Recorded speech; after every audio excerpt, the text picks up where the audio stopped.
নমস্কার বন্ধুরা, আমি সিএস ফ্যাশনের পক্ষ থেকে কিছু ফ্যান্সি কাঞ্জিবরম শাড়ি নিয়ে এসেছি, যেগুলো রেঞ্জ হচ্ছে 1065। দেখুন, কিছু কালার দেখালাম, এর মধ্যে থেকে একটি ডিটেলসে আপনাদেরকে দেখাচ্ছি। এটা আপনার কিন্তু ডুয়াল টোনে আছে। বডিটা দেখুন এরকম পড়বে, বডিতে এরকম পুরো ঠাসা জরির কাজ আছে, পুরো ঠাসা জরির এরকম ছোট বুটি আছে এবং আপনার বোথ সাইড বর্ডার আছে, জরির বর্ডার আছে। দেখুন বটমে যেটা আছে, বটম পার্টটায় আপনার চওড়া জরির বর্ডার আছে এবং আপার পোর্শনটায় দেখুন এরকম স্লিক জরির বর্ডার আছে। এবং আঁচলটা আপনাদেরকে একবার দেখাই।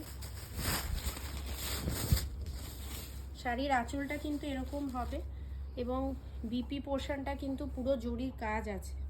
এই শাড়িগুলো জেনারেলি আমাদের কাছে রেঞ্জটা আরেকবার বলি 1065। এবং এরকম আরও কালেকশানের জন্য আপনারা হোয়াটসঅ্যাপ করুন অথবা আমাদের শোরুম